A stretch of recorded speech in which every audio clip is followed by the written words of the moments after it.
নমস্কার বন্ধুরা, আমি পলাশ বিশ্বাস আর আপনারা দেখছেন পলাশ বিশ্বাস ভিডিওস। আশা করি আপনারা প্রত্যেকে ভালো আছেন আর আপনার বাগানের গাছগুলিও ভীষণ ভীষণ ভীষণ ভালো আছে। বন্ধুরা, থাম্বনেল টাইটেল দেখে বুঝতেই পেরে গেছেন যে আজকে কোন বিষয় নিয়ে আলোচনা করব। হ্যাঁ বন্ধুরা, টগর ফুল গাছ এবং তার পরিচর্যা। জুন মাসে কোন খাবার দিলে গাছ সুন্দরভাবে বেড়ে উঠবে, প্রচুর পরিমাণে ফুল দেবে, সেটা চাইনিজ টগর হোক বা সাধারণ দেশি টগর বা থোকা টগর, সব ক্ষেত্রেই একই রকমের হবে পরিচর্যা।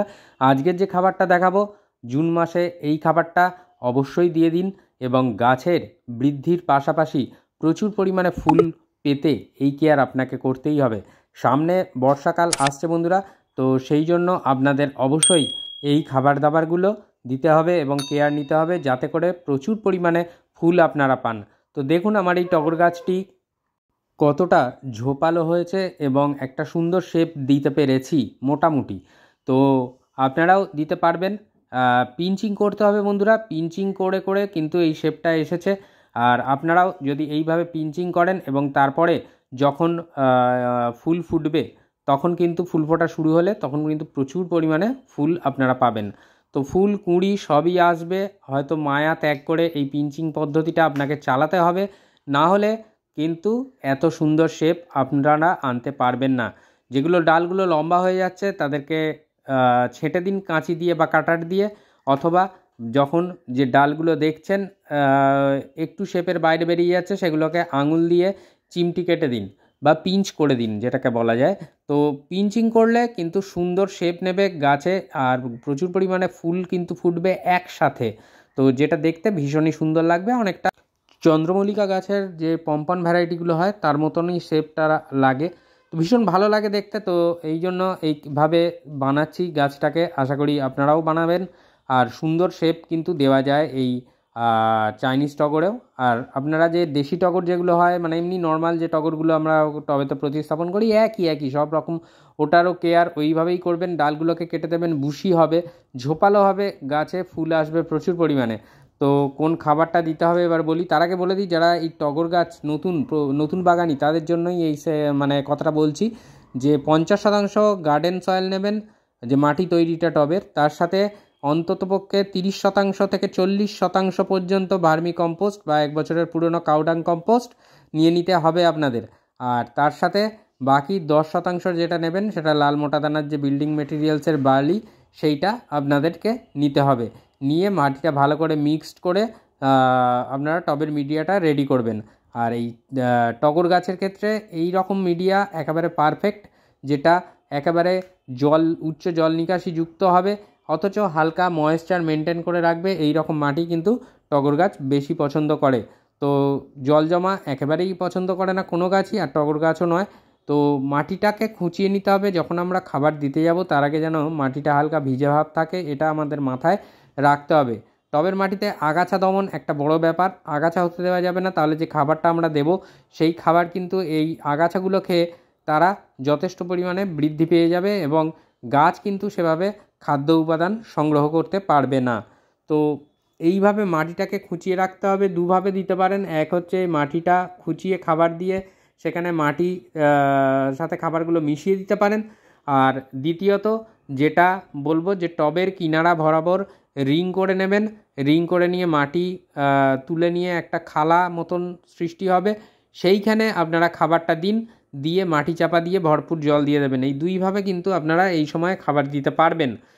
এরপর থেকে যখন বর্ষাকাল চলে আসবে বা বর্ষাকালের মধ্যে যখন পড়ে যাবে, তখন কিন্তু আর এই টবের কিনারা বরাবর যে রিং করে খাবার দেওয়া সেটা কিন্তু আপনারা পারবেন না। তো সেই জন্য বলছি বন্ধুরা, যে খাবার দেওয়ার কিন্তু একটা নির্দিষ্ট ব্যাপার যেটা, সেটা কিন্তু আমাদের মাথায় রেখেই চলতে হবে। আর অবশ্যই সুষম খাদ্য দিতে হবে যেটা গাছ সহজে গ্রহণ করতে পারে, এবং টবের মিডিয়াতে গাছ করার দরুন আমাদের টবের মিডিয়া যাতে খাদ্যের অভাবে না ভোগে সেই দিকটাতেও মাথায় রাখতে হবে অবশ্যই। সেই কারণে এই যে খাবারটা আজকে দেখাবো 15 দিনের ব্যবধানে দেবেন। এখানে জৈব এবং রাসায়নিক উভয় খাবার মিশ্রণ রয়েছে। জৈব খাবার অন্তত 15 থেকে 20 দিন সময় নেয় ডিকম্পোজড হতে। তো সেই ক্ষেত্রে সেই জায়গাটা রাসায়নিক খাবার ভরাট করে দেবে, ফাঁকা গ্যাপটা। আর এই জৈব খাবার যেটা দেওয়া হবে সেটা কিন্তু ডিকম্পোজড হতে হতে আবার আপনারা দ্বিতীয়বার খাবার দিয়ে দেবেন। তাহলে টবের মাটি কিন্তু ফাঁকা থাকছে না, খাদ্যে ভরা থাকছে, গাছ যেটা সাদরে গ্রহণ করতে পারবে। আর এটা অবশ্যই 15 দিনের গ্যাপে দেবেন। দেখুন এইভাবে খালা বা নালা বা রিংয়ের মতন একটা সৃষ্টি করে নেবেন টবের কিনারা বরাবর, যেখানে আমরা খাবার দেব, এবং এই খাবার দেওয়ার পরে আমরা কিন্তু ভরপুর মাত্রায় জল দিয়ে দেব। কিছু কিছু জিনিস বলে দিই, যে এই যে দেখুন কেঁচো বা কেন্ন, শামুক এই জাতীয় জিনিসগুলো কিন্তু হতে থাকবে এই বর্ষায় টবের মাটিতে। তো এইগুলোকে সবচেয়ে ভালো চলে যায় ফিউরাডন বা ফুরাডন দিলে চলে যায়, কিন্তু এটা তীব্র বিষক্রিয়া সৃষ্টি করে। তো এটা বাগানে না ব্যবহার করাই ভালো, কারণ অনেক কিছু সাইড এফেক্ট এর জন্য হতে পারে। তো আমরা বলবো একটু মাটিগুলোকে দেখে রাখবেন, হালকা করে খুঁচিয়ে রাখবেন। এই প্রাণীগুলো কিন্তু উপরে চলে আসবে, ধরে আপনারা কিন্তু সেগুলোকে বের করে দিতে পারেন, বা ঘরোয়া উপায়ে হলুদ গুঁড়ো বা যে কোনো মানে গ্যামাক্সিন পাউডার টবের চারিধারে ছড়িয়ে রাখতে পারেন। এরা কিন্তু এই গন্ধেতে থাকে না। তো দেখুন খাবারটা নিয়ে নিয়েছি, 1 টেবিল চামচ করে রয়েছে সবকটা উপাদান। এখানে সাদা রঙের যেটা দেখতে পাচ্ছেন এটা সিঙ্গেল সুপার ফসফেট, 1 টেবিল চামচ পরিমাণে নেওয়া রয়েছে। আর এখানে যেটা দেখছেন এটা হচ্ছে ভার্মি কম্পোস্ট, এটাও 1 টেবিল চামচ পরিমাণে নেওয়া রয়েছে। আর যেটা এখানে দেখা যাচ্ছে যে এই ভার্মি কম্পোস্টের পরিমাণ যেটা, সেটা কিন্তু আপনারা বাড়িয়েও নিতে পারেন। আমি যেহেতু কিছুদিন আগেই খাবার দেওয়া হয়েছে, সেই জন্য এখানে 1 টেবিল চামচ করে দেখাচ্ছি। এখানে যা আছে 1 টেবিল চামচ করে, বাকিটা ভার্মি কম্পোস্টটা 2 টেবিল চামচ নেওয়া যেতে পারে। তো হাড়গুঁড়ো শিংকুচি, নিমখোল 1 টেবিল চামচ করে রয়েছে। আর লাল যে পটাশ, যেটা ফুল আনতে বিশেষ সাহায্য করে ফসফেটের সাথে, তো সেটাও নেওয়া হয়েছে আপনার 1 টেবিল চামচ। তো এইভাবে খাদ্য উপাদানগুলোকে খুব ভালো করে মিশিয়ে নিতে হবে, যাতে প্রত্যেকটা খাদ্য উপাদানের সাথে ভীষণ ভালোভাবে মিশে যায়, যাতে করে গাছের যে ফিডার রুটগুলো আছে তারা যেন খুব ভালোভাবে খাবার পায় এবং চারিধার থেকে খাদ্য সংগ্রহ করে গাছকে প্রদান করতে পারে। তো এই খাবার দিলাম 15 দিনের ব্যবধানে, দ্বিতীয়বার আবার দেব, বা এই খাবার দেওয়ার পরে মাটি চাপা দিয়ে জল দিয়ে দেবো ভরপুর। এরপরে যে কেয়ারটা বলবো সেটা হচ্ছে খাবারটা মাটিতে দেওয়ার 1 সপ্তাহ পর থেকে আপনারা সরিষার খোল পচা জল পাতলা করে এই মানে মিডিয়াতে দিতে থাকবেন। যদি 1 কাপ সরিষার খোল পচা জল নেন, তার সাথে আরও 4 কাপ সাধারণ জল মিশিয়ে নেবেন, নিয়ে টবের মিডিয়ায় দেবেন। যখন থেকে বর্ষাকাল শুরু হয়ে যাবে, মানে বর্ষার বৃষ্টি যখন থেকে ঢুকে যাবে মোটামুটি, তখন থেকে কিন্তু আর এই পচনশীল জাতীয় যে কোনো খাবার আমরা কিন্তু আর দেব না। তাতে করে ফাঙ্গাল অ্যাটাক হতে পারে এবং গাছের কিন্তু ক্ষতি হয়ে যাবে। তো সেই জন্য এই সময়টায় আমাদের দিয়ে দিতে হবে, যাতে করে সরিষা খোলের উপাদানটা সম্পূর্ণভাবে গাছ পায়, যে তার যে খাদ্যগুণ সেটা যাতে গাছ পায়, সেই জন্যই এই ব্যবস্থাপনা। তো দেখুন চাপা দিয়ে দেওয়া হলো, এবার জল দিয়ে দেব ভরপুর মাত্রায়। এছাড়া আপনাদের গাছটিকে কিন্তু সম্পূর্ণ সূর্যালোকের মধ্যে রাখতে হবে, যেখানে করে টগর গাছে সম্পূর্ণ রোদ পায়, কারণ টগর গাছ কিন্তু এই সূর্যের আলো ভীষণ পছন্দ করে, উত্তাপ ভীষণ ভালো পছন্দ করে।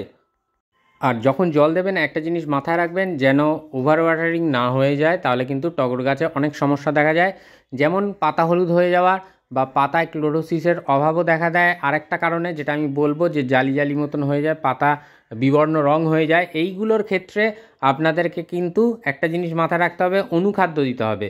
অনুখাদ্য বা মাইক্রোনিউট্রিয়েন্ট আপনাদের প্রয়োগ করতে হবে, তাহলে দেখবেন যে ক্লোরোসিসের অভাব বা কোনো ধরনের পাতা ফ্যাকাশে বা হলুদ হয়ে ঝরে পড়া, বা ফুলগুলো হলুদ হয়ে ঝরে পড়া, কুঁড়ি হলুদ হয়ে ঝরে পড়া, এই সমস্যাগুলো একটাও থাকবে না।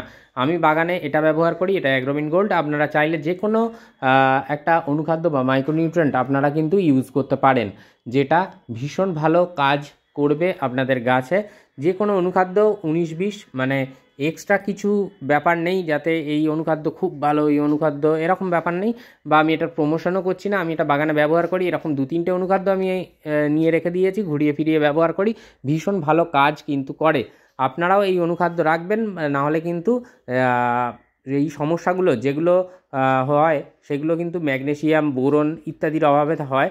তো এই অনুখাদ্যের মধ্যে কিন্তু এই সমস্ত উপাদান বর্তমান, সেই কারণে অনুখাদ্যের ব্যবহার আপনাদেরকে কিন্তু করতে হবে ভালোভাবে গাছ করতে গেলে বা ভালো বাগান করতে গেলে। তো বন্ধুরা, আশা করি বিষয়টা বুঝতে পারলেন।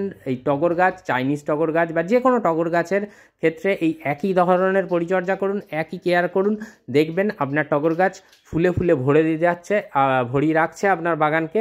তো আজকের মতো এ পর্যন্তই। বন্ধুরা আবার আসছি আগামীকাল ঠিক সন্ধ্যে 6টায়। ততক্ষণ সকলে সুস্থ থাকুন, ভালো থাকুন, প্রচুর পরিমাণে গাছ লাগাতে থাকুন, আর তার সাথে অবশ্যই দেখতে থাকুন পলাশ বিশ্বাস ভিডিওস। মন থাক চিরসবুজ, পৃথিবী হোক সবুজময়। এই বলে আজকে এখানেই সমাপ্ত করছি। আবার আসছি আগামীকাল সন্ধ্যে 6টায়। নমস্কার বন্ধুরা।